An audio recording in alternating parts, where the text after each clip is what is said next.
One of the most hotly anticipated moments in Mississippi politics is about to begin. Tonight, for the first and only time, all three Republican candidates running for governor will appear live on stage, debating the issues facing Mississippi. I've got a plan, I think, to help our economy. Economy, to me, is the most important thing. Each candidate shares similar values and ideals. Well, I'm going to continue to focus on job creation, bringing better and higher paying jobs to our state. But it appears they would approach the job as governor in very different ways. Our best and brightest need to be able to stay here at a competitive pay. Tonight, you, the voters, will hear those differences. The wait is over. The Mississippi GOP gubernatorial primary debate starts right now. We are live from the WJTV 12 studio in Jackson, Mississippi. Welcome to the Mississippi Republican Governor's Debate. Good evening, everyone. I'm Byron Brown, evening anchor for WJTV 12 News, along with my co-anchor, Melanie Christopher. Thank you, Byron. Welcome, candidates. We are broadcasting live across the state of Mississippi, and we want to welcome our viewers in Jackson, Hattiesburg, Columbus, Tupelo, Gulfport, Meridian, Memphis, Tennessee, Baton Rouge, Louisiana, and Mobile, Alabama. Now, you can follow along with tonight's debate on social media by using the hashtag that's on your screen right now. It is MSGOPGOV debate. You can also follow us with the background questions that we'll be asking tonight by following that hashtag. And now the rules for tonight's debate. There will be no opening statements. Candidates will each be given 60 seconds to answer the main questions. The sound of a bell will ring when that time is up. Candidates will be allowed 30 seconds for follow-up questions or rebuttal, and they will have 30 seconds for closing statements at the end of the debate. The order of tonight's debate was determined by a random card draw. Now, let's introduce the candidates participating in tonight's debate. From left to right, we're joined by Lieutenant Governor Tate Reeves, former Chief Justice of the Mississippi Supreme Court, Bill Waller, Jr., and State Representative Robert Foster. Byron and I will be on tonight's panel along with Gerald Harris, our political reporter here at WJTV 12. And Byron has the first question in tonight's debate. All right, gentlemen, thank you for joining us. We have a lot to talk about in this hour, and we're going to begin with a topic that really gets to the heart of why you're in this race. So, you know, you're all coming to this race from different places in your life and in this race. So we're asking the very first question is, why do you want to be governor of Mississippi? And Mr. Reeves, we begin with you. Why do you want to be governor of the state of Mississippi? You have 60 seconds. Well, thank you, Byron, and thanks to WJTV and all of the other networks that are hosting this debate tonight. And I also want to thank Judge Waller and Representative Foster for agreeing to participate in this. This is going to be a great opportunity for us to tell the people of Mississippi what we believe in. But what we have to also remember is that our policy differences aside, our political enemy is not one another, but is the liberal policy ideas of the party of Chuck Schumer and Nancy Pelosi. I want to be governor because I believe Mississippi is headed in the right direction. We have the lowest unemployment rate of any time in our state's history. We have more people working today than at any time in our state's history, and we need a governor that can take us to our full potential. I've had the opportunity over the last 8 years to work closely with Governor Bryant in moving Mississippi in the conservative direction, and I am proud of where we find ourselves, but we have a lot more work to do, and that's why I'm running for governor. Mr. Foster, why do you want to be governor of Mississippi? Well, I prayed about this decision for nearly a year. It was one of the toughest decisions I've ever made in my life. And after running a small business for the last 14 years of my life and serving one term as a state representative, I ultimately felt led to give people a choice. A choice is somebody that's not ingrained in Mississippi politics to the point that they owe so many favors and have so many promises to give out that they are not able to make the right decisions for the people of the state of Mississippi. And I want to be able to go in with someone that doesn't owe anybody any promises, any favors, and I don't have any strings attached to me, and I want to be able to do what's in the best interest of the working people of our state and the small business owners and help get our economy to where it rightfully should be, growing at a much faster pace. Mr. Waller, why do you want to be governor of Mississippi? There's three pressing issues I think that are at the top of everyone's list. First is education. We have the highest paid commissioner of education in the nation and the lowest paid teachers in the nation, and I want to fight to end that. We also need to end the paradigm of college-only curriculum. We need to have vocational and career training in our classrooms. Healthcare. Every hospital in the state has been downgraded by Moody. We've got a crisis, and there's an easy solution. It won't take any tax money, just like Mike Pence did in Indiana. And finally, our roads and bridges. We have 400 bridges that need to be repaired and replaced. We've got 5,000 miles of roads that are in substandard or poor condition, and we need to move right now because what we have is not adequate. It's not even really a road program if you analyze it. So my 21 years on the Supreme Court, 10 years as Chief Justice, my 29 years in the military, I'm ready to serve and ready to work with the people. All right. Mr. Reeves, do you believe that you're next in line to be governor? You have 30 seconds. Well, I believe that no one is next in line to be governor. I believe that everyone on this stage and everybody running for governor needs to go out and earn the support of the people of Mississippi. I've worked hard during this campaign to travel all over our great state. I've talked to folks in every city, every county, and I'm looking forward to serving as our next governor. Mr. Foster, you've made some controversial tweets, one of which saying anyone who votes Democratic in 2018 is either ignorant or evil. How would you unite the state as governor? Well, the whole point of that tweet, if you look at the rest of what I was talking about at the time, was that abortion to me is an evil in this nation, one of the greatest evils we've ever faced in our nation. And I believe it's ignorant policy to have an open border policy. And that's what the Democratic Party that was running for U.S. Senate at the time was pushing for. And so I was talking about that in context, and I stand by that.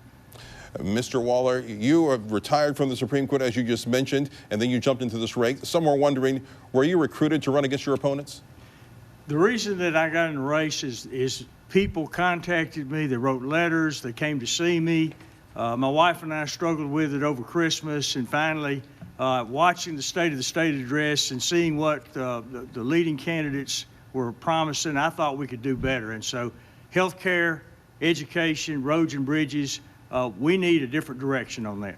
Thank you, Mr. Waller. Our next question will come from Melanie. Thank you, Byron. Good evening, gentlemen. Women following you on the campaign trail has become an issue in the past couple of weeks, and we want to talk to you about it. Mr. Foster, you have made national headlines when you denied a female journalist's request to accompany you on the campaign trail unless she had a male companion. Mr. Waller, you have said you follow the same rule, saying it's just common sense. Mr. Reeves, your campaign has said that you welcome all journalists as long as they are fair.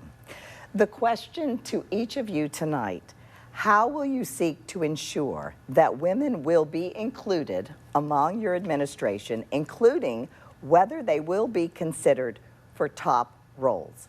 Mr. Foster, we'll start with you. You have 60 seconds. Thank you. In my life, running my business and my personal life, I've always treated everyone with the same respect, whether they're male, female, and I give people the opportunity to serve in a position based on their abilities and nothing more.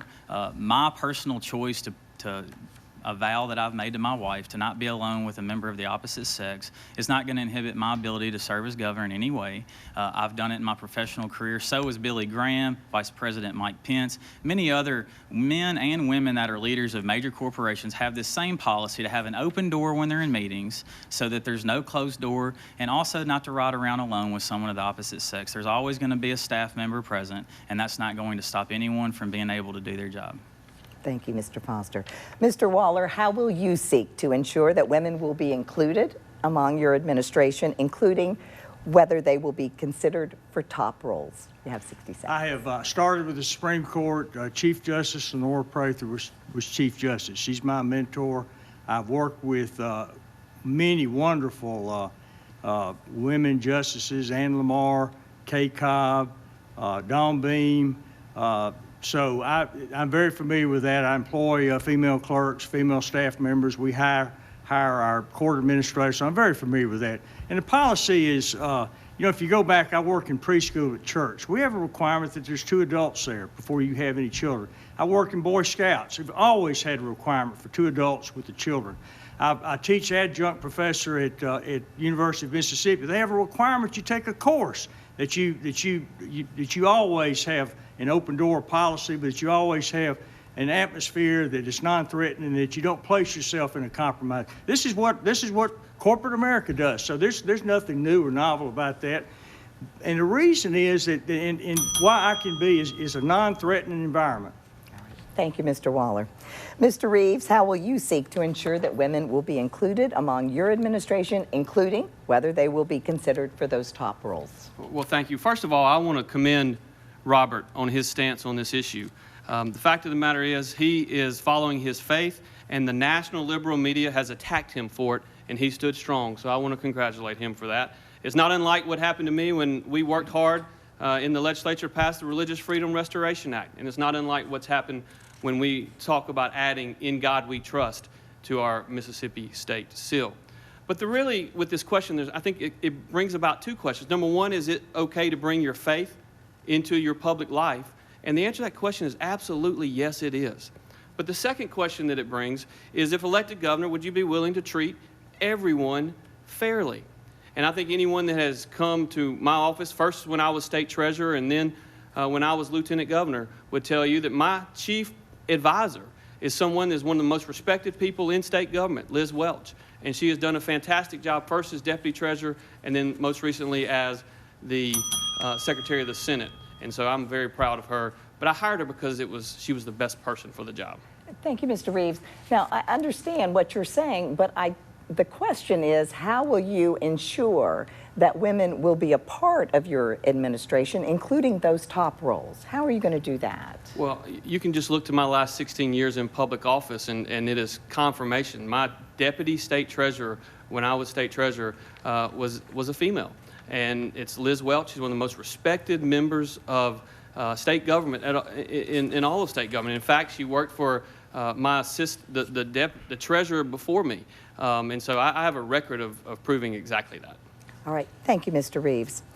I do have a follow-up question here. How do you plan to have a racially diverse administration? Mr. Foster, we'll start with you, 30 seconds. Thank you. I don't look at people's skin color when I look at who I'm going to hire for a position. I look at people's abilities, and whoever is best for the position is going to get the position. And that's the way it should be. We shouldn't look at somebody and say we're going to give them a position based on what their skin color is. That's not equality. What is equality is to give people the position based on who is best fit for the position.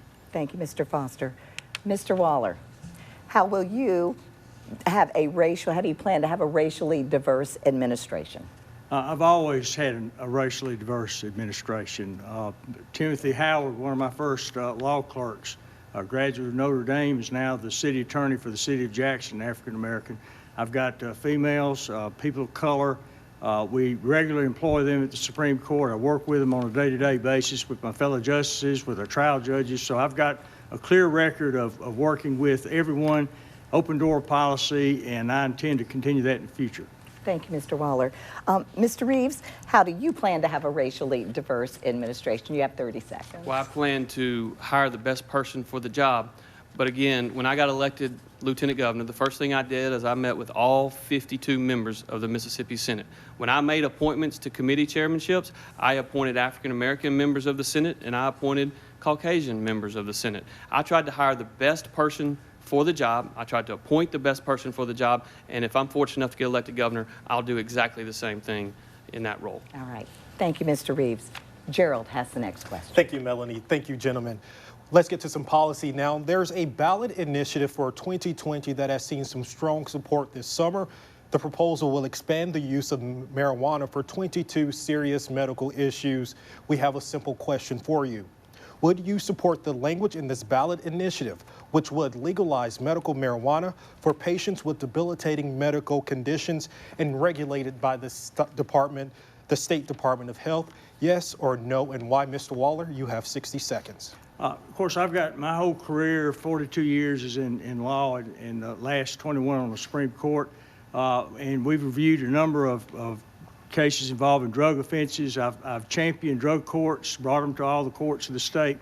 And I can tell you that last thing we need is another substance that could provide issues. And of course, we all know that even in the medical use, the reports of increased aggressiveness with the use of it as a gate to other drugs. Where I am right now, I'm not interested in introducing another drug unless it can be shown there is a void that cannot be filled in any other way. Mr. Waller, I didn't hear a yes or no. Would you support the language in this ballot? No, would not. No. Okay. Mr. Reeves, would you support the language in the ballot initiative? You have 60 seconds to respond. Well, thank you. I am personally opposed to the ballot initiative, and I'm very, very likely to vote no on it. And the reason for that is I have 3 daughters, and like Justice Waller just said, I see this as a potential gateway drug, and the reality is that in many, many areas of our society today, drugs are killing people. Drugs are ruining people's lives. They lead to a life of criminal activity and other things, and so I will personally vote no on this particular initiative. Now, if it were to pass, I'm going to do my constitutional responsibility as governor and do what and enact it in the way in which I'm supposed to do so. Thank you, Mr. Reeves. Mr. Foster, would you support the language in the ballot initiative? Not at this time, and the reason why is because it still has not been unscheduled by the federal government, so it'd still be federally illegal to have that substance and to be selling it in the state of Mississippi, which is a huge problem. And I do not want what they have in California and Colorado, where they have got pot shops on every street corner around the state. I think that puts a bad precedence in front of our children. If the federal government were to unschedule it and allow it to be sold through pharmacies after a doctor has written a prescription for certain things like cancer and people that are dying of very serious disease or have very serious epilepsy problems, then that would be a totally different scenario. But we don't have that yet because it hasn't been descheduled by the federal government. So at this time, I would have to be opposed to it. Mr. Waller, I have a follow-up question for you. You have 30 seconds. If this does make it to the ballot and it's passed, would you be committed to seeing it through? I would have to study the facts and see what the science is about it, what the specific proposal. I cannot stay right here that I would veto it. It would depend on what exactly was passed. Mr. Reeves, are you committed to seeing it through if it passes? Well, I don't think the governor will have the ability to veto it because it would be a vote of the people. And so if the people of Mississippi vote overwhelmingly to pass a ballot initiative, I will do my constitutional responsibility and I will enact it in the way in which they have voted to do so. Thank you, Mr. Reeves. Mr. Foster, are you committed to seeing it through if it passes? If the people of Mississippi vote overwhelmingly to pass it, then I will do my constitutional duty and stand by the people of Mississippi, just as we did with the flag in 2001. Thank you all. Byron has the next question. Thank you, gentlemen. Another big issue this year has been dealing with teachers and teacher pay. And we have teachers watching all across the state tonight, and they would like to hear from you on how you fit into their priorities. We did some research and found the starting salaries of teachers in neighboring states. In Arkansas, it's $33,000 a year. In Tennessee, $37,300 a year. Alabama, $38,500. Louisiana, it's $40,300. And as you know, right here in Mississippi, a starting salary for a teacher is $35,890 a year, fourth out of these 5 states. Here is our question, and we are looking for a dollar figure tonight. In order to remain competitive with our neighboring states, Mr. Reeves, we start with you. What do you think a fair starting wages for Mississippi teachers? You have 60 seconds. During the last 8 years, we have seen teacher pay increase. If you were a teacher the year I ran for lieutenant governor, next year you will make $8,000 more per year than you made just 8 years ago. So that's an average of $1,000 per year increase in pay. In fact, if you work in an A or a B school or in a school that has improved a letter grade, it's likely that you will get a reward and you will make over $10,000 more per year than you made just 8 years ago. But Byron, the fact is we do not pay our teachers enough, and we don't pay them nearly enough. We need to continue to increase teacher pay. The fact of the matter is the best way for every kid in Mississippi to get a quality education is to have a quality teacher in every classroom.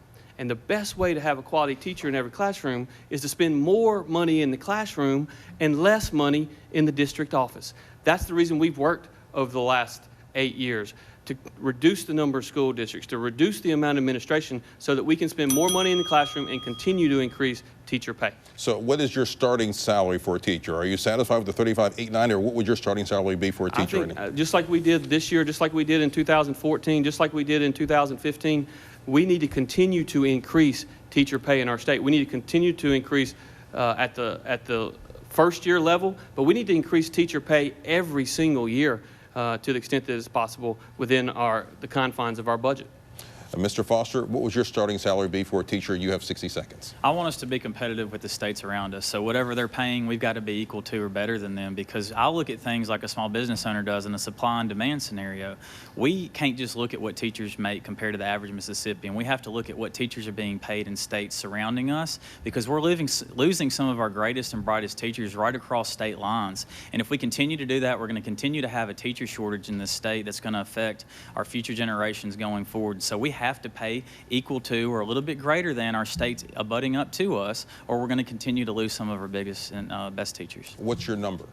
So it's got to be equal to surrounding states. It's Is got that to be 40,000, 30,000? Got to be around the 40,000 mark right now. Right. And if they go up, we go up. All right. Mr. Waller, what's your starting salary for a teacher?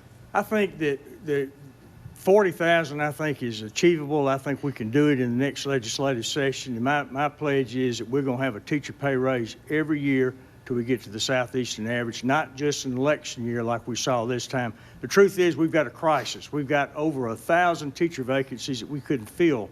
We've got people are no longer entering education for curriculums. We've got to find incentives to get teachers. We need to look at non-traditional military personnel with advanced degrees that we can certify and get in the classrooms. But we've got a crisis, and I'm not going to stop till we get to the southeastern average. I'm going to support our teachers that are in there in the classroom every day doing our state great service. Mr. Reeves, that Mr. Byron, can I follow up on that? I think it's an important you have 30 point. seconds. You have 30 seconds.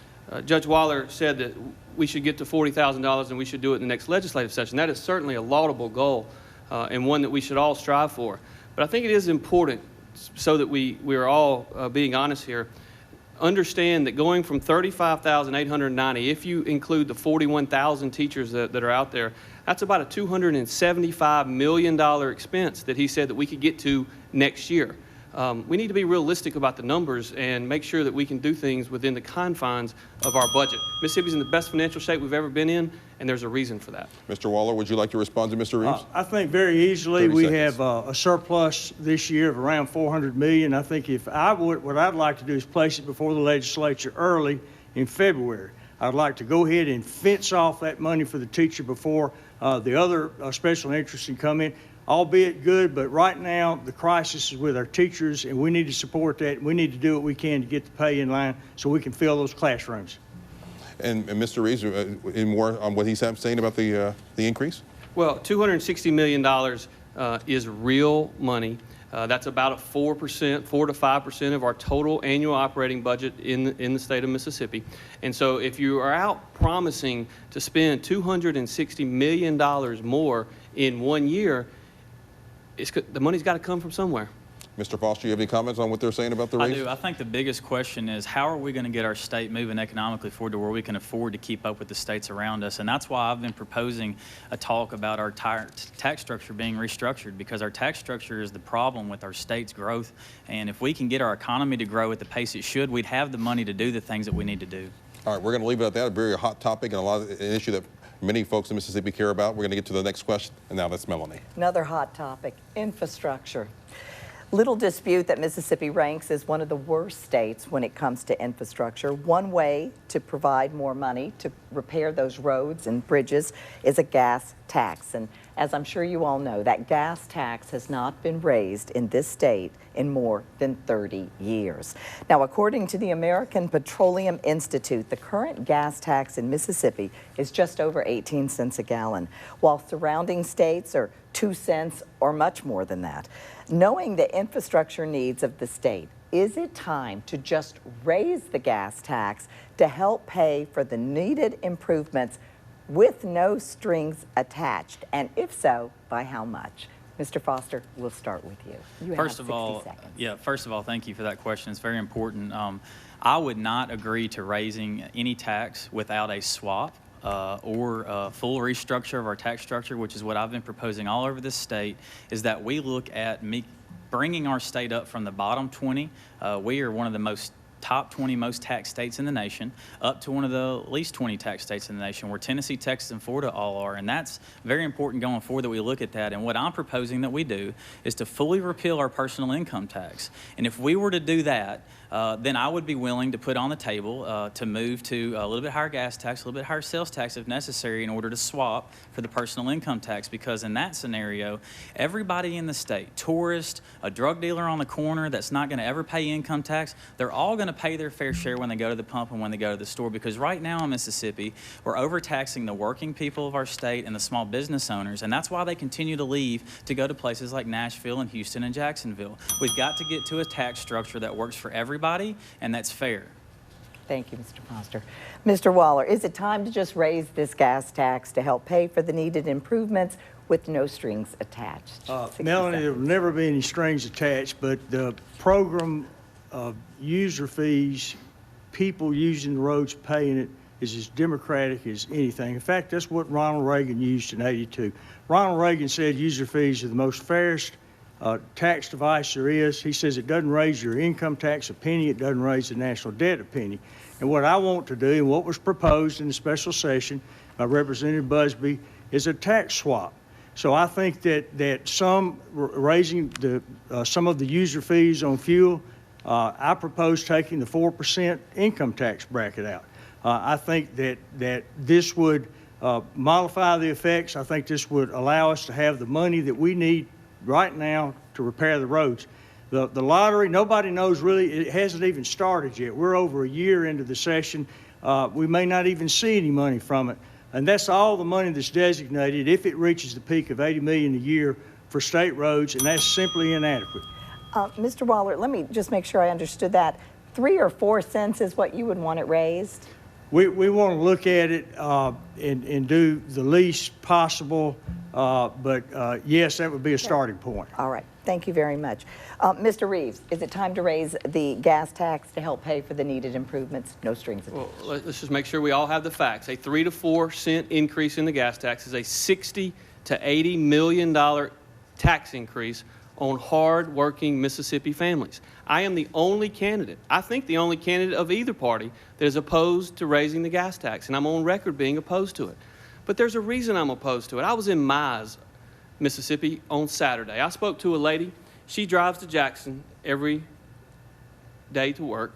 Her husband drives to Hattiesburg every day to work. And you know, there are studies out there which say the average family of 4 raising the gas tax could cost them as much as $500 per year. Now, those who want to raise the gas tax, they say, you know what, $500 a year just ain't that much money.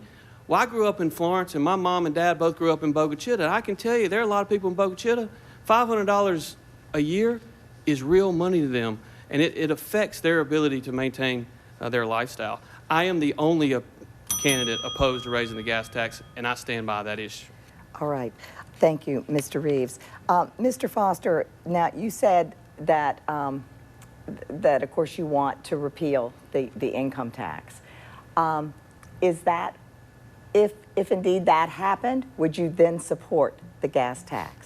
If there was a swap that was equal to the working class of our state, then I would do that, because if you cut their personal income tax, instead of just taxing the people that are working in a legitimate job and paying out of their paycheck a tax that is one of the most regressive in the nation, it's the most unconservative way to tax people, it would be a much better way. And the Lieutenant Governor mentioned that he is not for raising the gas tax, yet he has passed unfunded mandate after unfunded mandate down to local, county, and city governments over the last 8 years as Lieutenant Governor that have resulted in countless increases in their property taxes and their car tags over the last 8 years. All right. Thank you, Mr. Foster. Mr. Waller, I know you're saying that that's what you would look at, the 3 to 4 cents.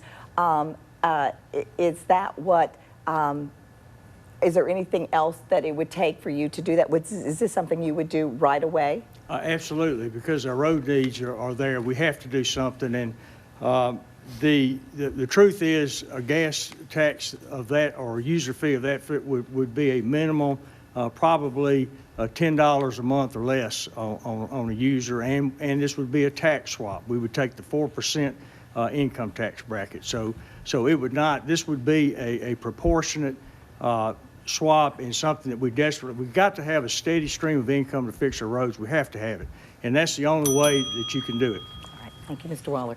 Mr. Reeves, is there under any circumstance that you would consider raising the gas tax? Would you consider what Mr. Foster is saying in dropping the income tax? Well, I will tell you, in the Mississippi Senate, we didn't have to have a tax swap to eliminate the 4% individual income tax. In fact, we passed it with 37 votes in the Senate to eliminate the 4% individual income tax without raising anybody's taxes. We did that. Republicans voted for it. Democrats voted for it. We've proven that we can do it, and I think that's something we should do. I should also just make sure we have the facts straight. Supreme Court Justice Waller has proposed $260 million in new spending in pay raises, and he's also proposed eliminating the 4% individual income tax bracket, which will be an $180 million reduction in revenues from the general fund. So the math just doesn't work. Thank you very much. Gerald has the next question. For years, state leaders have resisted the expansion of the federal Medicaid program that is there to help people who do not have insurance. In the meantime, both Louisiana and Arkansas have decided to take the federal money to assist people in their states. According to the Kaiser Family Foundation in 2017, 384,000 Mississippi residents do not have health insurance. Knowing that other conservative states in the country have adopted a version of Medicaid expansion. Mr. Waller, this first question is for you. Would you consider a proposal that would take federal dollars to help insure Mississippians? 60 seconds. Gerald, we have to do it. And I want to use the Mike Pence reform. We could bring up the level to 138% of the poverty level. It will cost zero state budget money, zero state budget. The hospitals are willing to underwrite it because they've been downgraded by Moody's. They've lost over $600 million in uncompensated emergency room care. It would be conservative principles. Right now, if somebody's on welfare, if they get a job at McDonald's, they lose their benefits. That's not conservative. We need to incentivize people to work. Our workforce participation in Mississippi is 49th or the next to last. It's only 55%. I want to get people in the workforce. That's how we're going to create money. That's how we're going to grow our economy. And we have to do it. We're worth $1 billion a year to our 115 hospitals and over 60,000 employees. But more importantly, medical care for our citizens, which I think is a right to life issue. Thank you, Mr. Waller. Mr. Reeves, would you consider a proposal that would take federal dollars to help insure Mississippians? You have 60 seconds. Thank you, Gerald. I'm opposed to Obamacare expansion in Mississippi. I don't care what you call it. I am opposed to Obamacare expansion. I'm philosophically opposed to adding 300,000 more people to the Medicaid rolls, but I'm not just opposed to this for philosophical reasons. I've studied it, I've looked at it, and I'm opposed to it from a policy perspective as well. I'm glad that you mentioned Louisiana because, you know, there was a study that came out just last week, and did you know that in Louisiana, somewhere between by the way, they didn't expand Medicaid until they elected a Democrat governor in 2015, but this most recent study shows that somewhere between 3,000 and 5,000 Louisiana residents every single month are getting their private insurance dropped and going onto the Medicaid program. In other words, what that has done is it is moving people that are currently insured in the private sector and moving them to the government rolls. That's bad policy, and by the way, that's bad for everybody that has private insurance as well, because your premiums are going to go up if Obamacare is expanded in Mississippi. Thank you, Mr. Reeves. Thank you. Mr. Foster, would you consider a proposal that would take federal dollars to help insure Mississippians? 60 seconds. I'm willing to talk about all options and put them all on the table because the reality of the situation is, and I understand this running a small business and working with a lot of different people with a lot of different backgrounds, is there's a lot of families out there hurting in our state. And the federal government caused this problem with Obamacare and with Medicaid. They ruined our healthcare system, and I'm 100% opposed to Obamacare. But the law is the law, and the ACA is the law of the land, and we have to be business smart in Mississippi and do what's best for Mississippians.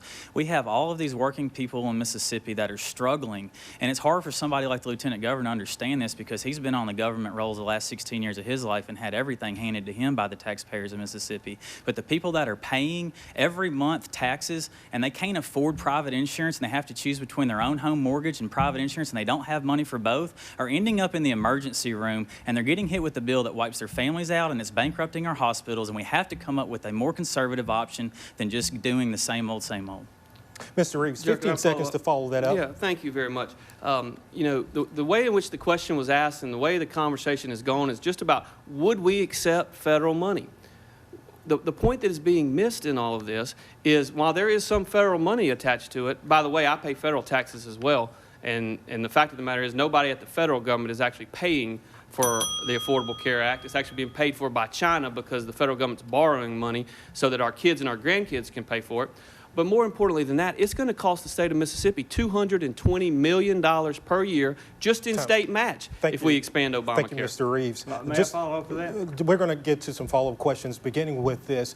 Arkansas has their Medicaid program requiring people to work.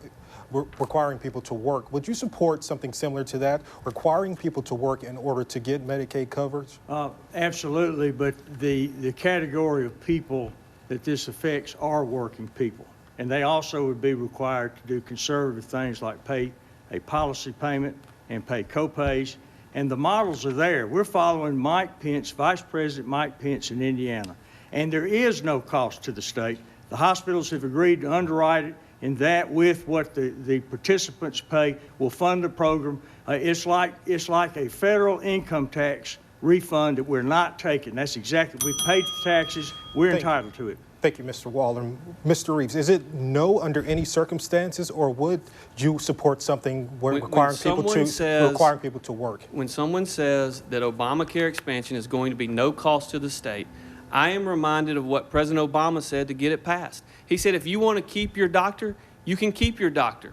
He said, if you want to keep your plan, you can keep your plan. Well, both of those things have been proven to be false, and I do not believe that it would be no cost to the state. That's a fairy tale belief. 30 seconds, Mr. Waller. Would you support something similar to Arkansas Works, requiring people, Mr. Foster, requiring people to work in order to get coverage? I'm still considering all options. We have to put all options on the table. We have to negotiate. We have to come up with the most conservative option for the state of Mississippi that makes sense for us with our demographics and with all the poverty that we have in our state. We can't continue to do what we're doing because all of our hospitals are going bankrupt and families are suffering around our state. It's not conservative when you have to bail out the hospitals with taxpayers' dollars either. So what we're doing is not conservative at all. It's the least conservative option out there. We're bankrupting our entire economy around our healthcare system. We have to come up with something better, and I'm considering all options. Thank you, gentlemen. The next question comes from Byron. Thank you, gentlemen. We're going to talk about pay again, but this time we're going to focus on the minimum wage. Mississippi follows the federal minimum wage, which is $7.25 an hour, which was last raised in 2008. Would you consider raising the minimum wage here in Mississippi? And Mr. Reeves, we begin with you. You have 60 seconds. Well, obviously, the Mississippi follows the federal minimum wage. That is a debate that they are having in Washington, D.C. right now, and I think we need to see exactly what happens there. I will tell you this. There are an awful lot of people across Mississippi that get up and put their boots on every single day. They go to work, and they're not earning exactly what they deserve. And so Washington's going to ultimately make this decision, not state government, and I do not think we should have a state minimum wage. Mr. Foster, what do you believe in as far as minimum wage? You're a businessman. I am a businessman, and I believe in the free market. I believe that the free market is best at paying people what they've earned. They can go to a different job if they don't feel like they're earning what they're worth, and the government should not have any role in setting minimum wages in any case. The federal government has overstepped their bounds, in my opinion, and enforced minimum wages upon states. But I would never support a minimum wage on the state level at all. So do you believe there should not be a minimum wage at all? Is that what you're saying? I don't believe economically that it makes sense to have a minimum wage. I think that the free market sets that standard going forward, and it's best to determine what people should be paid for what positions. The federal government getting involved in minimum wage increases, all that does is cause inflation in the economy and cause everything to cost more money, and so the people that are receiving the minimum wage are still right where they started out with inflation rising, and they don't actually get anywhere any better off. All right, thank you. Mr. Waller, what do you believe as far as the minimum wage? We should follow the federal law. The minimum wage is set by the federal government. I don't see it's our place to move with that. Of course, the gross domestic product for the federal government has risen 22.5% since 2009. Our gross domestic product has risen 2%. We don't have the same system of standards and opportunities in other states, and we need to work on our economy and let the wages follow the market. And I think that we can do that. We can raise wages by building our economy. Mr. Reeves, what do you believe a fair starting salary should be for folks here in Mississippi, since we are dealing with poverty here? Well, Byron, I think you have to look at it on a job-by-job basis. I don't think you can say here is one fair starting salary relative to the different job responsibilities that one may have. But I do think it's important that we talk about Mississippi's economy. You know, we just finished our fiscal year, June 30th of 2019. And our year-over-year revenues grew about 5.5% year-over-year. It's a pretty good indicator of economic activity in our state because 40% of our total receipts are in individual income taxes and 40% are in sales taxes. So our economy is growing faster today than at any time in our state's history. And Mr. Foster, I mean, you said that the market should do its own, but where do you think a salary should start for someone who's, you know, working for the maybe the first time or working full time in a low-paying job? Again, the free market takes care of that. If somebody's not going to pay somebody what they're worth, they can simply go down the street and apply for a different job. There are lots of companies out there that are really in need of labor right now. Skilled labor is a big problem right now. We don't have enough people with those abilities. So if you have that, you can almost set your own salary. You can work for whatever you want to work for and when you want to work. And so it's a free market situation. Mr. Waller? Well, first of all, let me speak to the revenues. The 5% increase in revenues is simply not correct. 25% of that is sales tax collected on internet sales, which we had for the first year. That's an artificial level. Another 25% is increased withholdings for corporate and individual returns, which is related to the Trump tax reform. So that's really not an indicator of what we're doing. But I'll tell you what I want to do. I want to work on vocational education.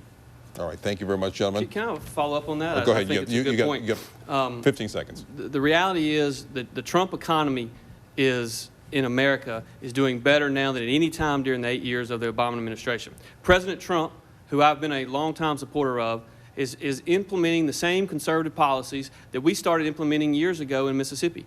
Cut taxes, less regulation, investing in workforce training. Thank you. Mr. Waller, you want to respond to what he's saying? 15 seconds. I want to say that I do think we have an economic miracle in Washington, 22.5% growth in the gross domestic product since 2009. We have not had that in Mississippi. It's been only 2%.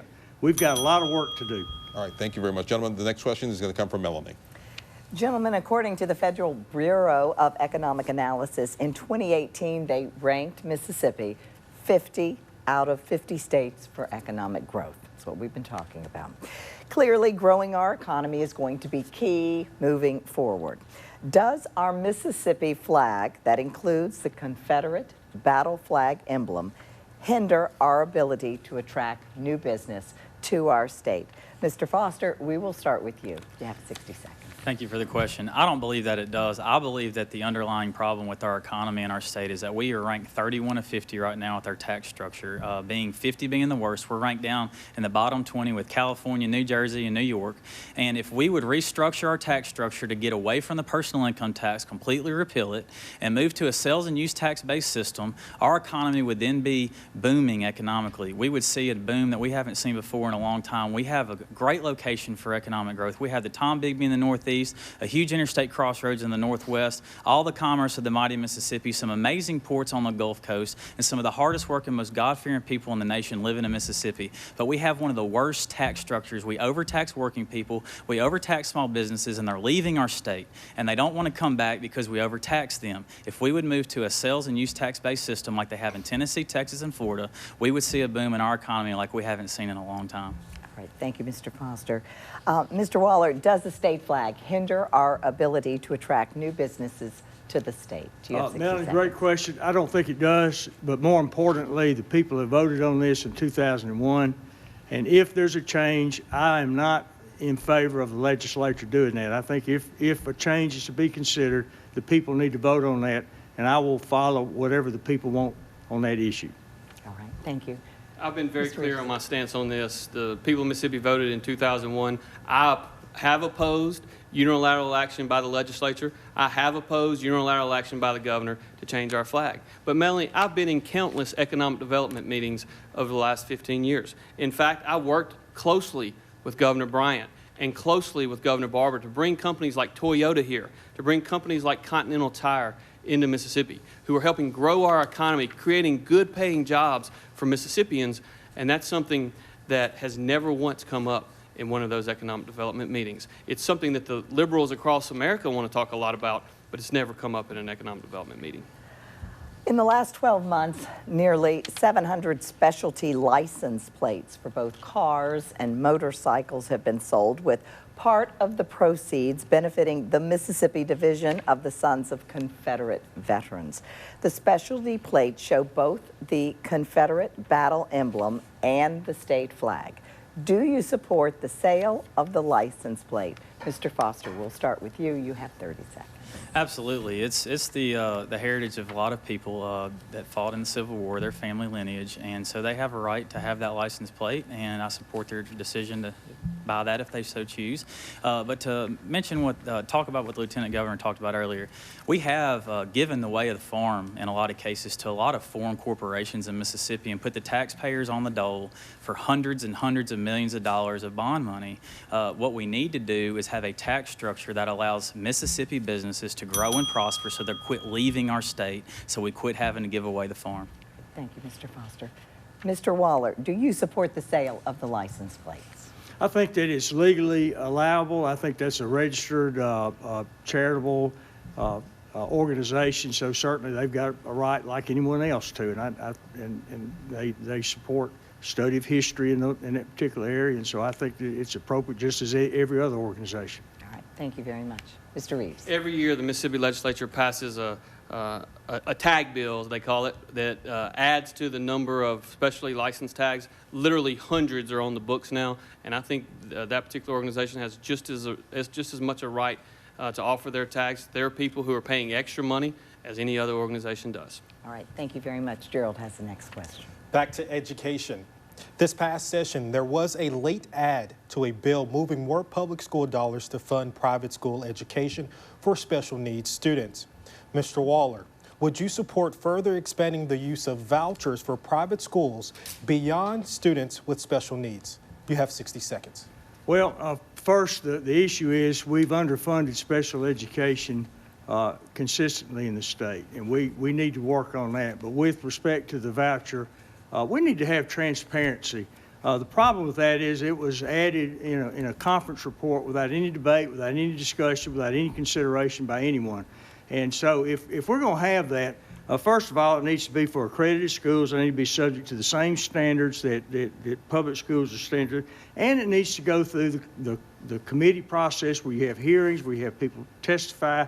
It should get some real facts on it. It needs to be voted and vetted by the full legislature and not secretly added in a conference report. Mr. Reeves, would you support further expanding the use of vouchers for private schools beyond just students with special needs? I'll tell you, Gerald, this is an issue that has been discussed a little bit during this campaign. It needs to be discussed more. When I got elected Lieutenant Governor, the national high school graduation rate, the average for students with special needs, was 55%. That's terrible, and that's nationally. In Mississippi, it was 22%. So early in this session in January, I had 6 moms come to my office. They sat down and they talked about the struggles that their kids have gone through. They begged me to stand up for their kids. And I'll tell you, since we've started education scholarship accounts for students with special needs, our high school graduation rates have risen from 22% to 38%. There are literally hundreds and hundreds of kids that are getting the services that they need. In fact, after this passed, there was one African-American mom who said publicly, "I'm a Democrat, but I'm going to vote for Tate Reeves because he cares about my kid." Mr. Reeves, just to circle back, would you support vouchers for students who do not have special needs to go to private schools? I'll tell you, we still have a large number of students with special needs that are not using education scholarships accounts. I think we need to continue to look to improve that. But I will tell you, I think the best way for every kid to get a quality education is for parents to have more options, for parents to have more choices in what's best for their kids, because parents make better decisions than any governmental entity ever will. Mr. Foster, thank you, Mr. Reeves. Mr. Foster, would you support further expanding the use of vouchers for private schools? Not at this time, and here's the real problem. Our lieutenant governor, it seems, looks at all of these children as a statistic. And I have 2 children in public school now, and children are not a statistic. They're not just another standardized test grade score. We have to start looking at all of our children as individuals. And the conversation has really been the wrong conversation the last 4 years. We've been fighting over what building they get their education in, and what really matters is what type of education they're getting. And we have ruined their education for almost 20 years now by putting everybody on this one-track path to college, and everybody's not meant to go to college. We have got to put VOTEC or Career Tech back into every single school in this state and give our children the option to learn how to work again, because every kid deserves the opportunity to learn a skilled trade where they can get out into the real world and earn a living that can break the cycle of poverty for themselves and their families going forward. And it's just not going to happen if we continue on this over-testing path that's ruining the teaching profession and ruining the educations of our children. Mr. Reeves, 15 seconds to respond. Your name was brought up. Well, what I'll tell you is when I sat down with those 6 moms, I wasn't thinking about statistics. I was thinking about their babies. I was thinking about the fact that those moms were doing everything in their power, and that people who want to keep the coalition of the status quo together didn't care about those kids. They cared about the money. I fought for the kids. I will say this about Representative Foster. He is right about vocational technical education. And I think we should talk more about it. We have to move on, Mr. Reeves. Thank you so much. Thank you. The next question is come from Byron. Thank you, gentlemen. We're going to go down to the Gulf Coast. Gulf tourism and the seafood industry are vital to Mississippi's economy. For several weeks this July, a toxic algae bloom shut down beaches along the Mississippi Gulf, severely impacting the coastal economy. This is due to the Bonnie Carey Spillway being opened up twice this year by our Louisiana neighbors dumping fresh water into the Gulf.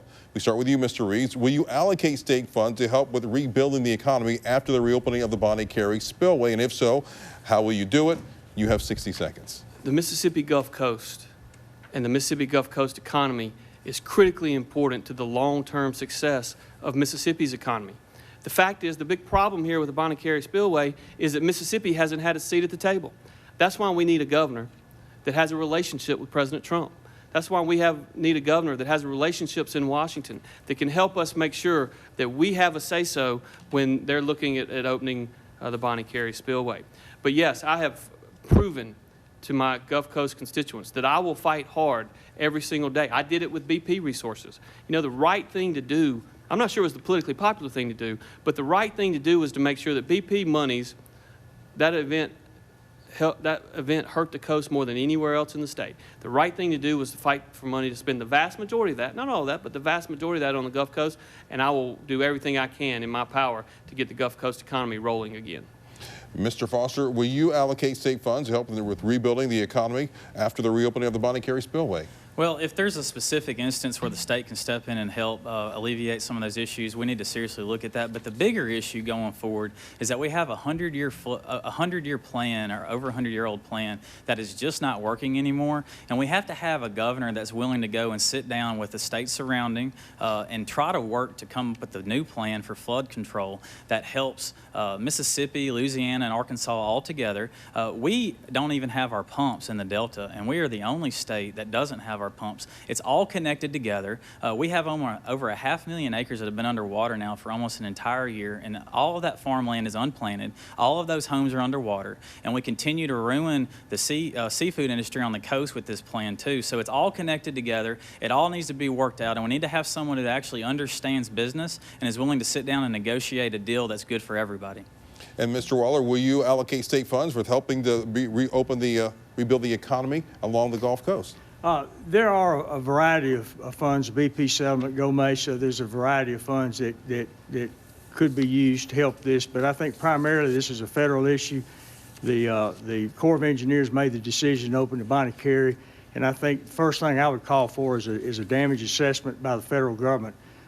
We have Mississippi produced more oysters in the Sound than any other state in the nation. I've talked to the charter fishermen, I've talked to the commercial fishermen, and that is devastating. This is the largest ecological disaster in the history. And yes, I'm gonna fight for a seat on the table for the decision on that.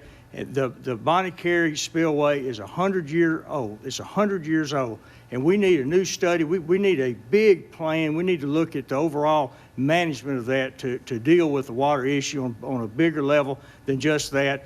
And I can tell you that the funds for the Gulf Coast, we're not going to build interchanges in Jackson. They're going to all go to the Gulf Coast. Thank you very much, candidates. And that wraps up our debate questions for tonight. Now we are going to our closing statements. You will each get 30 seconds, and we begin with Mr. Reeves. Thank you, Byron. Thank you to everyone for giving us the opportunity to be here tonight, and thank you for tuning in. I am the only conservative running for governor. If I'm elected governor, I will work with President Trump, and I will act in many ways in a similar fashion to him. You know, President Trump drives the liberals mad. He drives them crazy because he stands up for what he believes in. He's willing to take the fight to the liberals across the nation, and we need a governor that's strong enough to take the fight to the liberals. I will do that. Thank you. Mr. Foster, you have 30 seconds. Thank you. I think it's very important to understand that the reason why President Trump ran for president was to try to help drain the swamp in Washington. And I believe, and I prayed for almost a year, that we have a swamp in Jackson. I believe the Lieutenant Governor and Jim Hood are part of that swamp. And I wanted to run to give people a choice of somebody that doesn't owe anybody any favors and hasn't taken any money with any strings attached. And the only promise that I've made is the same one that I'll make to everyone listening out there tonight, that if you will honor me with your vote on August 6th in the Republican primary for governor, that I will put God first in everything that I do, and I will do it as in the best interest of all Mississippians. Mr. Waller, you have 30 seconds. I'm not satisfied with the status quo in education, in career and vocational training, in our health care, in our roads and bridges. I believe the people of Mississippi deserve better. My experience, 21 years on the Supreme Court, 29 years in the National Guard, civil emergencies, prepares me in a special, unique way that no other candidate has, and I'm the conservative Republican that can win in November. Thank you all, and thank you all, candidates, for joining us, and we appreciate your time and your answering the questions. It's been a lively debate. We hope to see you on the campaign trail, particularly next week at the Neshoba County Fair. We thank you very much. And that will do it for our debate here at the WJTV 12 studio in Jackson. And we thank you for watching and for following along on social media. Remember, our hashtag is MSGOPGOV debate. And the primary election is on August 6th. You can find more information about the election process on our website, WJTV.com. Remember to head out to the polls on primary election day. Again, thank you again for joining us tonight for this debate, and make it a good night.